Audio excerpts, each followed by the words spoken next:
Who else wants to answer one of these questions? You can, Joe. It's hard to know when they'll leave. It's probably late February, early March when they'll start to get interested. You know, what'll happen is they're in a, you know what the situation is out there? They're in a big, well, okay, it's a big open pen. It's about 2 or 3 acres, is it not? 3 acres. 3 acres. So it's a big open pen, 3 acres, and there's no top net on it. And inside that pen is a top netted area where they are being held right now. We'll hold them there for a couple of days. In fact, we'll probably hold them until the vet check is done. And once they're rebanded and put proper long-term radios on, then they'll be released. And there's water in there, and they're protected by 3 strands of electric fence.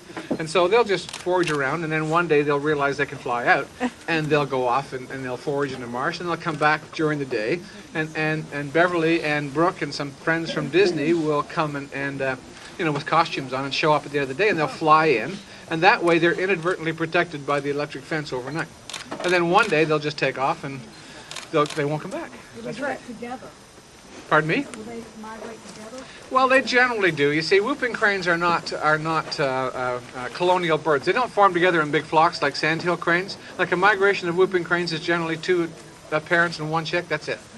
And so, but before they breed around 3 to 5 years old, they'll form together what we call bachelor cohorts, and we hope they stay in that cohort long enough to get them north. Because any birds that have missed a little gap, they'll learn.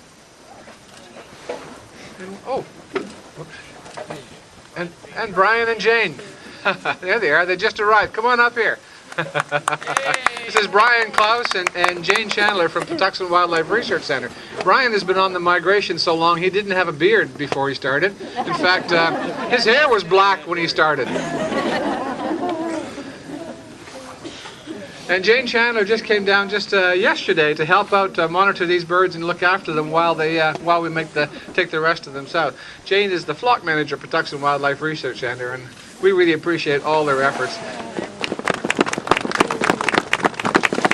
Operation Migration and Patuxent are only part of a larger organization called the Whooping Crane Eastern Partnership, and there are 9 agencies in that organization, including Fish and Wildlife Service. So everyone plays an integral role, but it was Patuxent who helped get it started. You know, when we first started flying with birds years ago, Patuxent was the one that taught us about costume rearing and helped us get going, and that's where the birds are raised to this day. So, yes.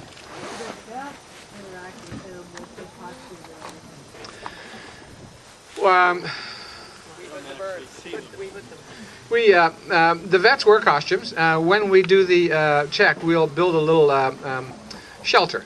Basically 3-sided shelter that vets can work behind, and then somebody in costume will go collect a bird. They'll check the eyes and the nares and the beak and the throat, and then they'll hood the bird, put a big bag over its head, and then they bring it back behind the little concealment area, and the vets can work without having a costume on. But they don't talk. They whisper and write notes, and so it's all done in silence. So and then the bird goes back in the pen. They get the next one. Yes. It's a twofold question. When the original flock was found, how many were there? And now at the current time now, approximately how many do we have? When the only naturally occurring flock, it got down to its lowest of 15. Now they'd monitored that flock way before that, so that's the one that went to Aransas National Wildlife Refuge. They nest in way northern Canada, up by Great Slave Lake in northern Canada, and they come 2,500 miles to the Aransas National Wildlife Refuge. Now back then it wasn't a wildlife refuge; it was a gunnery range. So it wasn't the greatest place to keep birds, and it got down to about 15 birds. And they would go north and disappear. They would go through the Nebraska, the Platte River, up through the Pothole District of Saskatchewan and disappear. And it wasn't until 1956 they were discovered in the middle of what happened to be Wood Buffalo National Park. That's a huge area of string marsh. Actually, Wood Buffalo National Park is bigger than Switzerland. So it's an ideal place for birds because you can't even get in there. There's no mineral rights, there's nothing, there's no oil rigs, there's no farming, there's no power lines. It's a perfect spot for birds. And that population is now up to, I believe, around 270? Yeah, it's a difficult time to tell because the birds are still in migration. You know, pretty soon they'll put out the final count for the year. So it's around 270. I thought it was 500. I'd heard that. That's the total population. Yeah, that's what I meant. That's the captive birds, the birds we have here migrating on this route, and the birds that were in the Kissimmee Prairie, the resident population. Thank you. How old are the birds that migrate down Somebody wants to answer. How many here? I'm being written on right at the moment. I can't move. Okay, thanks. Our youngest bird hatched out on June 15th. Our oldest bird hatched out, I believe, on May 8th. So please don't make me do the math.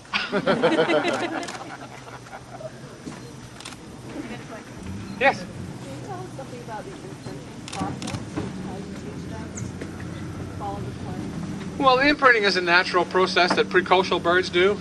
A precocial bird is one that's hatched in a nest low on the ground, and it gets up and walks away from the nest almost immediately, like a goose.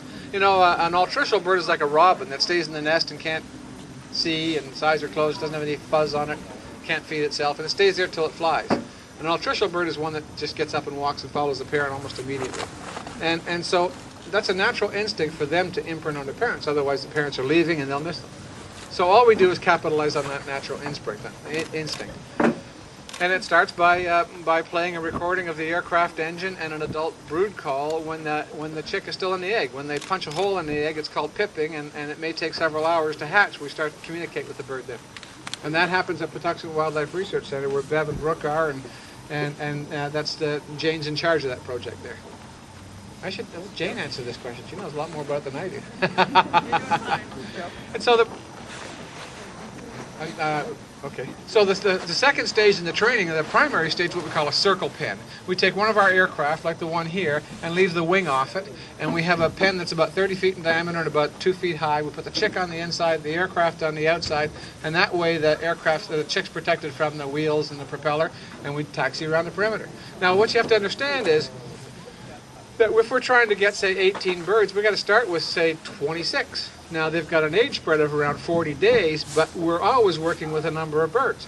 And each training session is about 20 minutes, and you got to train them every day, and you got to do it individually initially.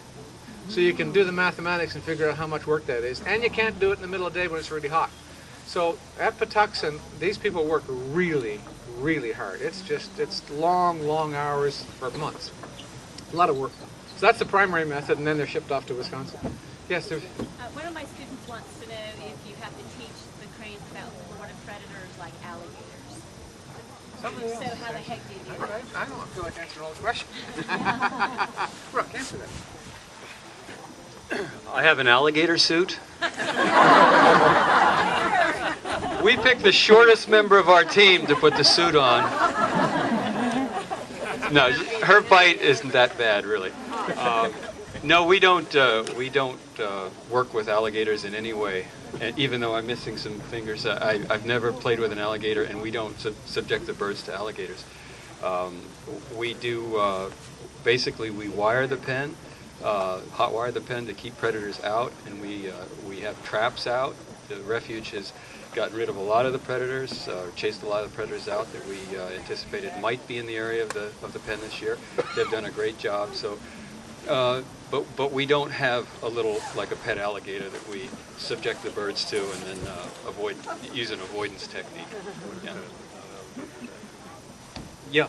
This is the first time you've used this area. Are you planning on spreading out and putting birds in this area? That depends on how big your backyard is. Where do you live? No, this is it right now. Yeah, St. Mark's.